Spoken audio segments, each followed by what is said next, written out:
স্বাগত খেলাযোগে আপনাদের সাথে আছি আমি ফাহিম রহমান। প্রথম দিনে সিলেট টেস্টের নিয়ন্ত্রণে জিম্বাবুয়ে প্রথম ইনিংসে বাংলাদেশ মাত্র 191 রানেই গুটিয়ে গেছে। জবাবে বিনা উইকেটে 67 রান তুলে জিম্বাবুয়ের প্রথম দিনের খেলা শেষ হয়েছে টাইগার 124 রানে পিছিয়ে। রহমান পেয়ারের রিপোর্ট। নতুন বছরে বাংলাদেশের প্রথম টেস্টে টস ভাগ্য অধিনায়ক নাজমুল হোসেন শান্তর পক্ষে। টস জিতে শান্ত ব্যাটিংয়ের সিদ্ধান্ত নিলেন আগ্রাসী মনে। বাংলাদেশ শুরুতে সাবধানী। মন্থর, সাদমান ইসলাম আর মাহমুদুল হাসান জয়ের ওপেনিং জুটি ঠান্ডা মাথায় খেলার প্রস্তুতি। কিন্তু দুর্ভাগ্যবশত দুর্বল শটে সাদমান গালিতে ব্রায়ান বেনেটের হাতে বন্দী। 12 রান করে আউট তিনি। এরপর জয়ও পারলেন না। নিয়াউচির বলে সহজ ক্যাচ দিয়ে তার ফেরা। বাংলাদেশ 32 রানে 2 উইকেট হারিয়ে বিপদে। তবে নাজমুল হোসেন শান্ত এবং মুমিনুল হক গড়ে তোলেন একটি পোক্ত জুটি। তাদের পার্টনারশিপের 50। লাঞ্চ পর্যন্ত বাংলাদেশের সংগ্রহ 2 উইকেটে 84। লাঞ্চ ব্রেকে বৃষ্টির হানা, খেলা বন্ধ থাকে আধা ঘন্টা। দ্বিতীয় সেশন শুরু হওয়ার পর বাংলাদেশ দলের উপর বাড়তে থাকে চাপটা। লাঞ্চের পর আঘাত হানেন ব্লেসিং মুজারাবানি। অফ স্টাম্পের বাইরে একটু বাড়তি বাউন্স করা বলে নাজমুল শান্তর ইনিংসের রীতি। তিনি হাঁকাতে চেয়েছিলেন বাউন্ডারি। ভাঙল 66 রানের জুটি। শান্ত 40 রান করে ফিরেছে। আক্রমণে এসেই সাফল্য পেলেন ওয়েলিংটন মাসাকাদজা। বাঁহাতি স্পিনারের বলে সহজ ক্যাচ দিয়ে বাজল মুশফিকুর রহিমের বিদায় ঘণ্টা। 100 বলে মুমিনুল পূরণ করেন 50। 56 রান করে মাসাকাদজার বলেই আউট হয়ে যান তিনি। মুজারাবানির শর্ট বলকে ভুলভাবে খেলতে গিয়ে কট বিহাইন্ড মেহেদি হাসান মিরাজ। তাইজুল ইসলামও মাসাকাদজার শিকার। 26 ওভারে 70 রান যোগ করতে 5 উইকেট হারায় টাইগাররা। 7 উইকেটে 154 রান তুলে চা বিরতিতে স্বাগতিকেরা। চা বিরতির পর 11 ওভার স্থায়ী হয় বাংলাদেশের ইনিংস। নিদারুণ ব্যাটিং ব্যর্থতায় গুটিয়ে গেল 191 রানে। 28 রান জাকের আলীর ব্যাটে। মুজারাবানি 3টা উইকেট শিকার করেছে। শেষ বিকেলে বেন কারান ও ব্রায়ান বেনেটের সাবলীল ব্যাটিংয়ে গিয়েছে জিম্বাবুয়ে। 10 ওভারেই তারা স্কোরবোর্ডে 50 রান তুলেছে। উইকেটের খোঁজে বাংলা। 10 ওভারের মাঝে 4 বোলার ব্যবহার করেও জুটি ভাঙা গেল না। প্রথম দিনেই সিলেট টেস্টের নিয়ন্ত্রণে জিম্বাবুয়ে। বিনা উইকেটে 67 রান তুলে দিনের খেলা শেষ করেছে। বাংলাদেশ 124 রানে এগিয়ে। টেস্ট জয় তো দূরের কথা, এক ইনিংসে 90 ওভার ব্যাটিং করতে পারছে না বাংলাদেশ। শক্তিশালী দলগুলোর বিপক্ষে ব্যর্থতার পর এবার ঘরের মাটিতে জিম্বাবুয়ের বিপক্ষেও একই দশা শান্ত বাহিনীর। সিলেটে 61 ওভারেই লেজ গুটিয়ে গেছে টাইগারদের। হাসান সজীবের রিপোর্ট। 42 ওভারে বাংলাদেশের সংগ্রহ তখন 5 উইকেটে 136 রান। এর 18 ওভার যেতে না যেতে অল আউট টাইগাররা, তাও কিনা মাত্র 61 ওভার ব্যাট করে ঘরের মাটিতে। একই দশা শান্ত মিরাজদের। তবে কি জিম্বাবুয়েকে দুর্বল প্রতিপক্ষ ভাবাতেই এই হাল টাইগারদের, নাকি এটাই রিয়েলিটি? না, বাংলাদেশের এই সমস্যা আজকালকে নয়, বহুদিনের। টেস্ট জয় তো দূরের কথা, এক ইনিংসে 90 ওভার কিংবা গোটা একটা দিন 3 সেশনে ব্যাট করাটাই বড় চ্যালেঞ্জ টাইগারদের। গেল 2 বছরের পরিসংখ্যান ঘাটলে রীতিমতো চমকে উঠবেন যে কেউ। সবশেষ 24 মাসে বাংলাদেশ টেস্ট খেলেছে 14টা। তাতে অবাক করা ব্যাপার, মাত্র 2টা ইনিংসে 90 কিংবা তার চাইতে বেশি ওভার ব্যাট করতে পেরেছে শান্ত মিরাজরা। বাকি 24টি ইনিংসেই বাংলাদেশ অল আউট হয়েছে 90 ওভারের কমে। টাইগারদের দুরবস্থা কতটা সেটা আরো বেশি পরিষ্কার হবে এই পরিসংখ্যানে।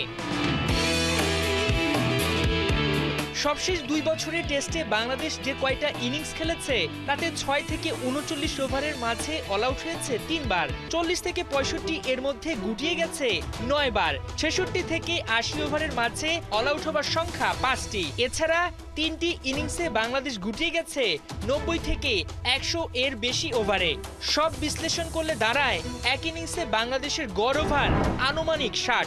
অর্থাৎ টেস্টে গোটা একদিন ব্যাট করা তো দূরের কথা, 60 ওভারই আটকে যাচ্ছে টাইগাররা। এই দশা যেমন বিদেশের মাটিতে তেমনি দেশেও। এই যেমন ভারতের বিপক্ষে সবশেষ টেস্ট সিরিজে কখনো টাইগারদের দৌড় থেমেছে 47 ওভারে তো কখনো 62-তে। ঘরের মাটিতে সাউথ আফ্রিকার বিপক্ষে এক ইনিংসে 50 ওভার ব্যাট করতেই হিমশিম খেয়েছে বাংলাদেশ। অথচ প্রায় 2 যুগের বেশি সময় ধরে বনেদি ফরম্যাট খেলে যাচ্ছে টাইগাররা। এমন দৈন্যদশার কারণও ওপেন সিক্রেট। অন্যান্য দেশের তুলনায় ইন্টারন্যাশনাল পর্যায়ে কম টেস্ট খেলা, টেস্টকে গুরুত্ব না দিয়ে টি-20তে টাইগারদের ঝোঁক, কম পরিশ্রমে বেশি আয়। এসবের সঙ্গে বিসিবিও কি দায় এড়াতে পারে? হাসান সজীব, ৭১। ম্যাচের পর ম্যাচ একইভাবে আত্মাহুতি আর কতদিন হতাশ হবে টাইগার ভক্তরা। সিলেট টেস্টের প্রথম দিনে বড্ড চাপে বাংলাদেশ। সিনিয়র সহকারী কোচ বলছেন ক্রিকেটারদের বাড়াতে হবে ম্যাচ অ্যাওয়ারনেস। শেষ বিকেলে নাহিদ হাসান, মিরাজদের বোলিংও হতাশ করেছে টাইগারদের কোচিং ইউনিটকে। সাইফুল রূপকের রিপোর্ট। ব্লেসিং মুজারাবানি নয়, যেন কাগিসো রাবাদা। বাংলার ব্যাটারদের হতশ্রী অবস্থা। আউটের যে ধরন, মনে হচ্ছে প্রতিপক্ষ জিম্বাবুয়ে নয়, যেন সাউথ আফ্রিকা। মাস 6 আগে ঠিক এভাবেই প্রোটিয়াদের সামনে ছেড়ে দে মা কেঁদে বাঁচি অবস্থা ছিল বাংলার টাইগারদের। ঠিক একই হাল, ভুলের পুনরাবৃত্তি সাদামাটা মুজারাবানি ভিক্টরদের বিপক্ষেও। তাই ম্যাচের আগের দিনের শান্তর এই কথা নতুন করে আলোচনায়, ভক্তদের কাছে হাসির খোরাকে রূপ নিয়েছে। আমরা জিম্বাবুয়ের সাথে যেভাবে খেলবো সেটা যেন আমরা সেই মন মানসিকতা, সেই বডি ল্যাঙ্গুয়েজ, সেই চিন্তা ভাবনাটা যেন সাউথ আফ্রিকা টিমের সাথেও থাকে বা আরেকটা বড় দলের সাথেও থাকে। 2024 সালের বিপিএলে বর্তমানে যে সিনিয়র সহকারী কোচ বাংলাদেশ জাতীয় দলের মোহাম্মদ সালাউদ্দিন, তিনি তখন কুমিল্লা ভিক্টোরিয়ান্সের কোচ ছিলেন বিপিএলে। সে সময় মোহাম্মদ সালাউদ্দিন একটা কথা বলেছেন যে বাংলাদেশি ব্যাটারদের মাথা ঠিকঠাক কাজ করে না, মাথাটা স্ট্রং না। সেটা কিন্তু এখনও চলমান আছে। অর্থাৎ এই যে টেস্ট ম্যাচ, মুশফিক, মুমিনুল সবচেয়ে এক্সপিরিয়েন্স ক্যাম্পেইনার, দল যখন চাপে তখন তারা যেভাবে এগ্রেসিভলি শট খেলতে গিয়ে শর্ট মিড উইকেটে ক্যাচ দিয়ে ফেললেন, সেটাই বলে দেয় যে বাংলাদেশের ব্যাটারদের, বাংলাদেশের ক্রিকেটারদের ম্যাচ অ্যাওয়ারনেসের ঘাটতি আছে। আমার মনে হয় উইকেটের দোষ দিয়ে কোনো লাভ নেই। উইকেট খুবই ভালো ছিল। আপনি দেখেন জিম্বাবুয়ে কিন্তু খুবই ভালো ব্যাটিং করছে, এখানে ভালো ব্যাটিং করা সম্ভব। আমি বললাম যে আমাদের কিছু এক্সিকিউশন খুব খারাপ ছিল এবং টেকনিক্যালি আমরা কিছু জায়গায় আসলে আমরা ভুল করেছি।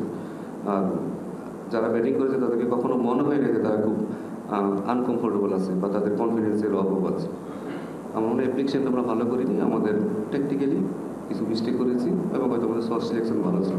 13 এপ্রিল থেকে এই সিলেটে 2 নম্বর গ্রাউন্ডে টাইগাররা প্র্যাকটিস করেছে পাক্কা 1 সপ্তাহ, এবং বেশিরভাগ দিনই দেখেছি আমরা যে ক্লোজ ডোরে প্র্যাকটিস করেছে। ফিল্ডিং বা ওয়ার্ম আপ সেশন আমরা কভার করতে পেরেছি। 2-1 দিন ব্যাটিং বোলিং কভার করার সুযোগ হয়েছে, তাও আসলে ব্যাটিংয়ে যখন নেট সেশনের টেল এন্ডের ব্যাটাররা ছিল সেই সময়টাতে আসলে মিডিয়ার জন্য উন্মুক্ত ছিল। অর্থাৎ বুল ব্যাটাররা যখনই প্র্যাকটিস করেছে তখন কিন্তু আসলে মিডিয়া কাভারেজ অ্যালাউ করেনি। এটা নিয়ে দোষের কিছু না, কারণ টিম ম্যানেজমেন্ট ব্যাটারদের নিয়ে প্ল্যানিং করবে যেন জিম্বাবুয়ের অ্যানালিস্ট বা তাদের প্রতিপক্ষ শিবির যেন এই দলের যে প্ল্যানিং, ব্যাটারদের যে হাল সেটা যেন না জানে, সেটা নিয়ে একটা ছক আঁকবেই। কিন্তু এই যে 7 দিন নানাভাবে ফিল সিমন্স, মোহাম্মদ সালাউদ্দিন ব্যাটারদের নিয়ে কাজ করেছে, ফাইন টিউনিং করেছে, পায়ের মুভমেন্ট, বল ছাড়া, ড্রাইভ, নানা ধরনের কাজ করেছে, সেটার প্রতিফলন কি আসলে মাঠে দেখা গেল? প্রথম দিনে যে ব্যাটিংয়ের হাল, যেভাবে আসলে আনাড়িভাবে আউট হয়েছে, যে ছন্নছাড়া অবস্থা দেখিয়েছে, তাতে তো আসলে তাদের উন্নতি, তাদের শেখার জায়গা সবকিছু নিয়ে আসলে প্রশ্ন উঠেছে। ক্রিকেট দুনিয়ায় এসে গেছে নয়া ঝড়। নাম তার বৈভব সূর্যবংশী। 14 বছর বয়সেই তাক লাগিয়ে দিয়েছেন এই ওপেনার। আইপিএল এর হিস্ট্রিতে বৈভব 10 জনের একজন যারা কিনা প্রথম বলেই ছক্কা মেরেছেন।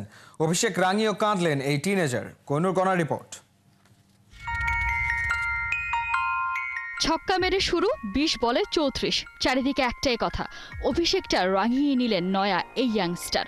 সবার মুখে হাসি ফুটিয়ে চোখের জলে ভাসছেন বৈভব সূর্যবংশী। নিজের কাজটা যে শেষ করে আসতে পারলেন না, আউট হয়েই তাই কান্নায় ভেঙে পড়লেন আইপিএল এর এই নিউ সেন্সেশন। চোখের জল মুছতে মুছতে ফিরলেন ডাগ আউটে। youngest debutant in IPL history, Vaibhav bat হাতে মাঠে নামতে নামতে গড়ে ফেললেন ইতিহাসটা। এই বয়সেই আইপিএল, যতক্ষণে সবাই ভাবছে এটা, ততক্ষণে শার্দুল ঠাকুরের বলে এক্সট্রা কভারের উপর দিয়ে এই টিনেজারের ওভার বাউন্ডারি। আইপিএল ক্যারিয়ারে প্রথম বলেই ছক্কা মেরে সূর্যবংশী জানিয়ে দিলেন মাঝে সাঝে রাতেও ওই আকাশে সূর্য ওঠে। বৈভব সূর্যবংশী এখন সেই 10 জনের একজন যারা কিনা নিজেদের আইপিএল ক্যারিয়ারের প্রথম বলে ছক্কা মেরেছিলেন। রব কুইনি, আন্ড্রু রাসেলদের সাথে এক কাতারে এই টিনেজার। তবে কারোরই বয়স কিন্তু 14 ছিল না। বৈভব অবশ্য হিস্ট্রি বুকে নামটা তুলেছিলেন আরও 1 বছর আগে, সবচেয়ে কম বয়সে আইপিএলে রাজস্থান রয়্যালসের জায়গা করে নিয়ে। তারপর থেকে একটা ঝড়ের পূর্বাভাস ছিল, তবে সেই ঝড় যে টর্নেডো রূপে আসবে কে জানতো। চলতি সিজনে রাজস্থানের হয়ে গেল 7 ম্যাচ কাটিয়েছেন বেঞ্চে বসে।